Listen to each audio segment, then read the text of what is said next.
ഇന്ന് നമ്മോടൊപ്പമുള്ള ബിനു സദാനന്ദനാണ്. കേരളത്തെ വിറപ്പിച്ച മുറയുടെ മറ നീക്കി മുറയെ കേരളത്തിലെത്തിച്ച ബിനുചേട്ടനുമൊത്താണെന്ന് മലയാളി കർഷകൻ. ബിനുചേട്ടാ,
ബിനുചേട്ടാ, നമസ്കാരം. നമസ്കാരം. മലയാളി കർഷകൻ യൂട്യൂബ് ചാനലിൻ്റെ എല്ലാവിധ ആശംസകളും. കേരളത്തിലേക്ക് മുറയെ എങ്ങനെയാണ് താങ്കൾ ആദ്യമായിട്ട് എത്തിച്ചത്? ഞങ്ങൾ ആദ്യമായിട്ട് എത്തിച്ചതെന്ന് പറഞ്ഞു കഴിഞ്ഞാൽ ഞാൻ ഒറ്റയ്ക്കല്ല, നമ്മുടെ കൂടെ ഇതുപോലെ തന്നെ കുറേ കർഷകരും കുറേ മൃഗസ്നേഹികളും പിന്നെ അതുപോലെ തന്നെ കുറേ പോത്തായിട്ട് മുറ വാങ്ങി വളർത്തണം എന്ന് ഉള്ള ആഗ്രഹമായിട്ട് നടക്കുന്ന കുറേ യുവാക്കളും കുറച്ച് നമ്മുടെ കുറേ ഗുരുക്കന്മാരും എല്ലാവരും കൂടി ചേർന്നിട്ടുള്ളൊരു പ്രസ്ഥാനമാണ്. അപ്പോൾ ഞാനിതിൽ കാര്യമായിട്ട് റോളൊന്നും ചെയ്യണില്ല. അപ്പോൾ ഇതിലെന്ത് സംഭവം വെച്ചാൽ എല്ലാവരും കൂടെ കൂട്ടായ്മയോടുകൂടി ചെയ്യുന്നൊരു പരിപാടിയാണ്.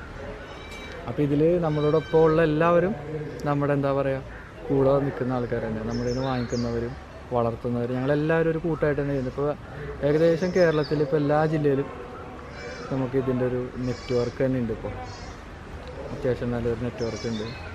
നമ്മൾ ആശയങ്ങൾ പങ്കുവെക്കുന്നുണ്ട്, വളർച്ച, ഇതെല്ലാം അതാണ് നമ്മുടെ ഇതിൻ്റെ ഒരു വിജയം. പിന്നെ നമുക്കിപ്പോൾ എല്ലാവരും അനുഗ്രഹം കാരണം നമുക്കിപ്പോൾ ഹരിയാനയിൽ ഒരു ഫാം തുടങ്ങാനായി. ഇപ്പോൾ കൂടുതൽ കർഷകരും ഇത് ആവശ്യപ്പെടുന്ന ആൾക്കാരൊക്കെ നമ്മുടെ അവിടെ വന്ന് ഡയറക്റ്റ് എടുക്കുന്നുണ്ട്. പിന്നെ അങ്ങനെയൊക്കെ അത് തന്നെയാണ് ഇപ്പോൾ ഇതിൽ വേറെ ഇതുള്ളൂ. പിന്നെ എല്ലാവരും അഭിപ്രായം, എല്ലാവരും നല്ല അഭിപ്രായം തന്നെയാണ് പറയുന്നത്. ഇതൊന്നും നല്ല രീതിയിൽ ഇപ്പോൾ മുന്നോട്ട് പോകുന്നുണ്ട്.